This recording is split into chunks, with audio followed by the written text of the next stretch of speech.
Ces derniers mois, à Alger et à Ouagadougou, au Cap et à Antananarive, aux quatre coins de l'Afrique, la rédaction de TV5 Monde a mobilisé ses correspondants pour vous raconter comment des hommes, des femmes et des enfants ont vécu au quotidien avec le risque de contracter la maladie. C'est le nouveau numéro de notre magazine de grands reportages Covid-19, chronique d'une pandémie en Afrique, que vous pouvez déjà voir sur notre site internet. On va faire un point aussi sur l'évolution de la pandémie avec notre invité, Axelle Ebaudet. Bonsoir. Bonsoir. Vous êtes chercheuse en géopolitique de la santé. Je vous propose qu'on regarde tout de suite, et avant de commencer, un extrait de ce grand reportage. Il pose la question de la suite. Juillet 2020. La pandémie s'accélère en Afrique alors qu'elle flambe aux États-Unis et au Brésil. La Chine et l'Europe n'en sont pas sortis. Le 10 juillet, le monde compte plus de 12 millions de cas confirmés et plus de 555 000 décès. Nous nous attendons à ce que le pire soit encore à venir. Les organisations internationales s'inquiètent également de la résurgence des autres maladies infectieuses sur le continent. Les campagnes de vaccination ont été interrompues. Des millions d'enfants risquent d'en pâtir. La désorganisation des circuits logistiques amplifie la crise et pourrait ainsi faire reculer de plusieurs décennies le système de santé de l'Afrique.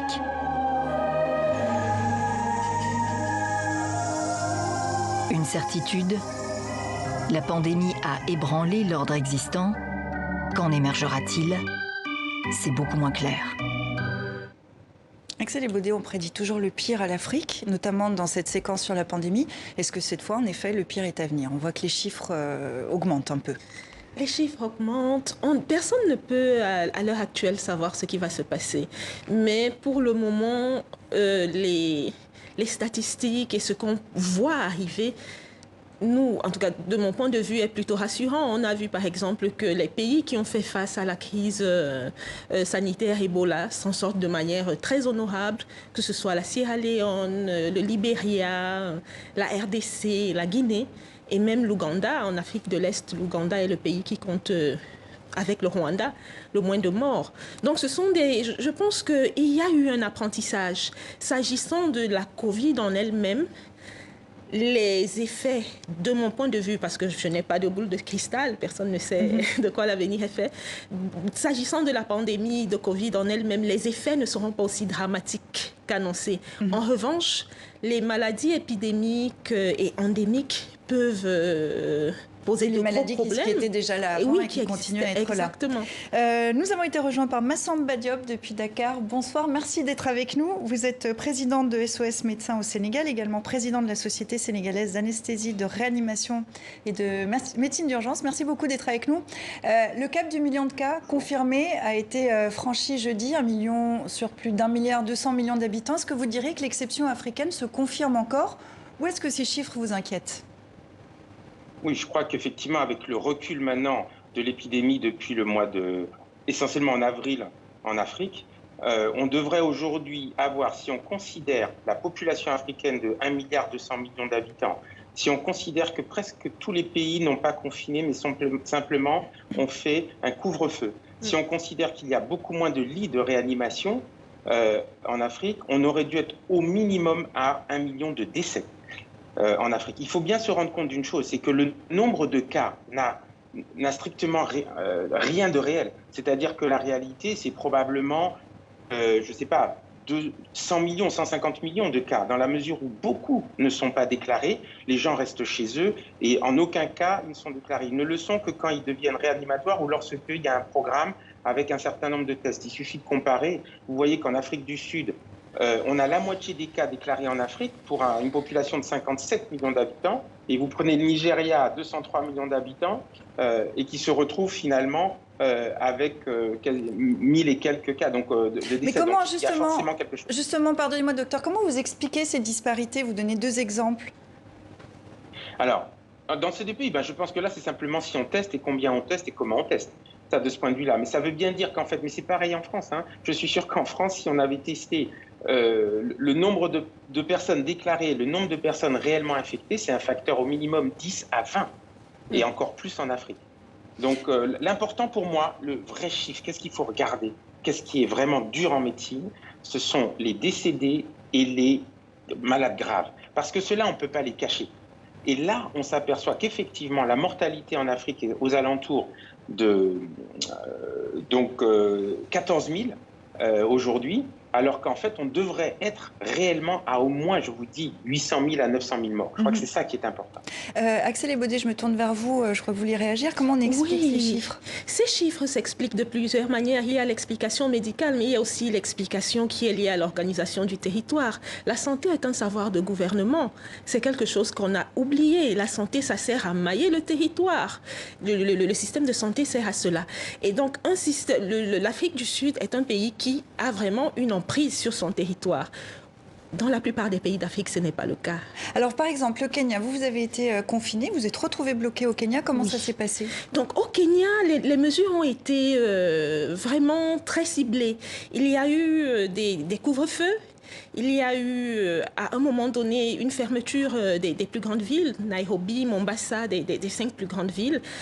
Et ensuite, une réouverture, il y a 3 semaines, une réouverture, mais les cas ont explosé. Maintenant, je pense que les chiffres d'hier sont autour de 23 000 cas. Et les chiffres explosent tout simplement parce qu'on se retrouve dans une situation où l'État n'a pas d'emprise sur son territoire et l'État n'a pas d'emprise sur la population. C'est une crise sanitaire de santé publique, mais c'est également une crise de gouvernement et une crise sociale en réalité. Plusieurs hypothèses sont évoquées pour expliquer la faible contamination en Afrique. Massamba Diop, on parle du climat, de la jeunesse de la population, l'épigénétique, le vaccin BCG contre la tuberculose. Est-ce que, pour vous, il s'agit là de pistes convaincantes? Oui, alors bon, effectivement, le BCG, ça fait plusieurs études qui vont dans le même sens. Il se trouve qu'aussi, il semble que le fait que les gens soient du groupe O, au niveau sanguin, c'est plus de 50% de la population. Mais les éléments majeurs, c'est quoi?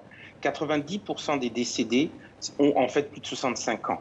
Alors qu'en Afrique, ça représente que 3% de la population, et en France, par exemple, 21%, et en Europe, 22 à 23%. Si nous prenons, donc ça, l'âge est une chose énorme, quand vous avez 60% de la population qui a moins de 20 ans. Mais un autre élément que nous avons remarqué dans nos statistiques, c'est qu'il y a 3 épidémies de grippe actuellement au Sénégal. La première, grippe classique, mais les 2 suivantes, en mai, juin et en septembre, liées un peu à la climatisation, au fait que le virus peut rentrer dans la muqueuse liée à ça. On a du coronavirus, quand vous discutez avec l'Institut Pasteur, systématiquement. Et donc, ce coronavirus-là, on peut imaginer une immunité croisée à laquelle vous rajoutez éventuellement le microbiote intestinal. Et puis, globalement, le fait d'avoir une meilleure immunité. Mais ce qui est intéressant, c'est que cette immunité, l'Africain hors d'Afrique, il meurt 2 à 3 fois plus que les populations locales hors d'Afrique. Alors que l'Africain en Afrique meurt 100 fois moins, mais aussi le Libanais, l'Européen, le Chinois en Afrique meurt 100 fois moins. Donc, comment ça s'explique? Comment vous l'expliquez? Et justement, c'est pour ça que je pense que c'est le fait d'habiter en Afrique, de résider en Afrique avec le microbiote et typiquement ce type de coronavirus que nous avons toute l'année, en fait, de façon entre guillemets endémique, c'est sûrement le problème immunitaire qui doit favoriser. Si c'était la température uniquement, pourquoi au Brésil on aurait ces décès-là? En fait, si vous regardez, si vous vous souvenez, quand Christophe Colomb est arrivé en Amérique latine, la population a été décimée, amérindienne a été décimée par les virus. Je pense que l'immunité là-bas est différente, ce qui peut expliquer la surmortalité en Amérique du Nord et en Amérique latine des latinos. Alors ce que je pense qui est intéressant, c'est de comparer avec l'Inde. L'Inde, finalement, on a beaucoup de cas et on a une mortalité qui est un peu plus importante qu'en Afrique, mais qui s'y rapproche. Alors, on va faire un petit pas en arrière. Le coronavirus débarque en Afrique début 2020. À l'époque, il a tout pour inquiéter. Comment le continent peut-il faire face à la nouvelle pandémie alors qu'elle paralyse déjà les pays riches? Je vous propose de regarder un nouvel extrait de notre reportage Covid-19 chronique d'une pandémie en Afrique. On ne doit pas toucher trop, on doit pas, si on a salué quelqu'un, on a qu'à se laver les mains avec du savon bien partout. Moi, par exemple, même je ne savais pas. Le chef coutumier, le roi Ako Ako, a pris les choses en main comme à son habitude. Ici, c'est le village centre. C'est pourquoi nous avons... Voilà, on a un problème avec cet extrait, on n'arrive pas à le voir, mais je vous recommande d'aller le voir sur notre site internet. Axel Ebodé, je me retourne vers vous parce que dans l'extrait qu'on allait voir se poser la question en Côte d'Ivoire de l'accès à l'eau, du savon également. Vous faites votre thèse sur le règlement sanitaire international qui aurait dû être mis en place pour éviter la propagation de maladies. C'est un accord qui a été signé entre 196 pays. Qu'est-ce que vous préconisez ? Je préconise l'application du règlement sanitaire international 2005 parce que toutes les recommandations émises par l'OMS aujourd'hui à l'endroit des États sont contenues dans ce règlement. Alors, quelles recommandations? De quoi on parle? On parle la préparation, c'était l'une des premières recommandations, les laboratoires, c'est-à-dire avoir des capacités qui puissent détecter des événements, des crises de santé publique de portée internationale, tout ce qui est zoonose, parce que le Covid, c'est une zoonose, c'est une maladie qui a été transmise de l'animal à l'homme, et il y a tout un volet zoonose. En réalité, il y a 8 capacités essentielles et 5 capacités complémentaires contenues dans ce règlement sanitaire international 2005. Et moi, je travaille donc sur la manière dont les États mettent en place cette réglementation. Et on se rend bien compte que, en réalité, les fausses alertes des 20 dernières années ont conduit la plupart des États dans une zone de confort. On a oublié le risque, c'est ça? On a oublié le risque. Est-ce que là, maintenant, avec cette pandémie, ça relance en fait? Ça relance le risque. Il y a de nombreux appels dans la communauté des spécialistes. Il y a de nombreux appels à une révision de ce règlement sanitaire international 2005 qui n'a que 15 ans.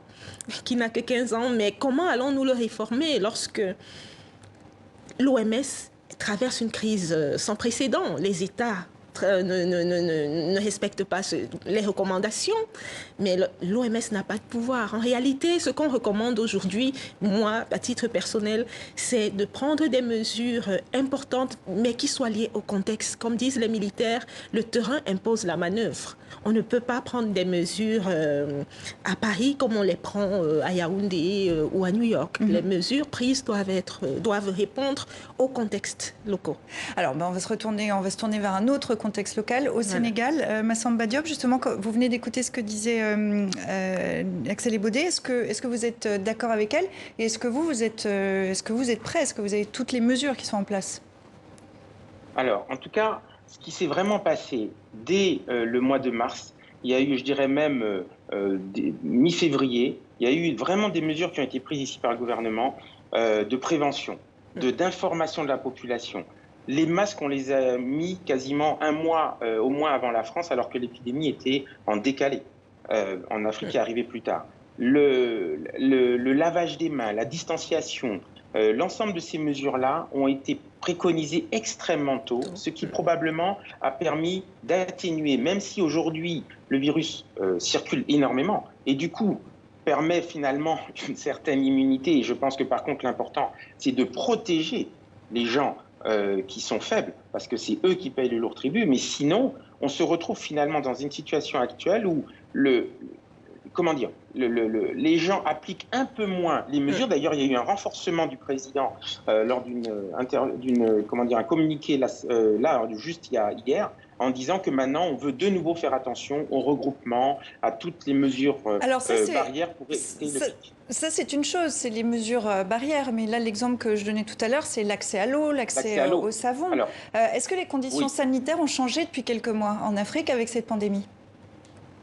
Alors, en tout cas, il y a des mesures vraiment qui ont été prises pour permettre un meilleur accès. Alors, de vous dire qu'au fin fond du village, au bout du Nyokolokoba, l'accès à l'eau est facile et qu'il ne faut pas marcher pendant une 3/4 d'heure pour accéder à cette eau-là, je vous dirais attention. Mais globalement, je pense que les répartitions en Afrique ne sont pas tout à fait les mêmes et que le Sénégal n'est peut-être pas le moins bien loti par rapport à ça. Donc si on parle du Sénégal, je pense que l'accès à l'eau est assez correct, même correct. Et par contre, il y a d'autres pays, effectivement, où ça pose un vrai problème. Et le problème, c'est effectivement l'accès surtout à l'eau potable ou à l'eau propre, en fait, et pour pouvoir se laver. Et le savon, par contre, globalement, il est disponible.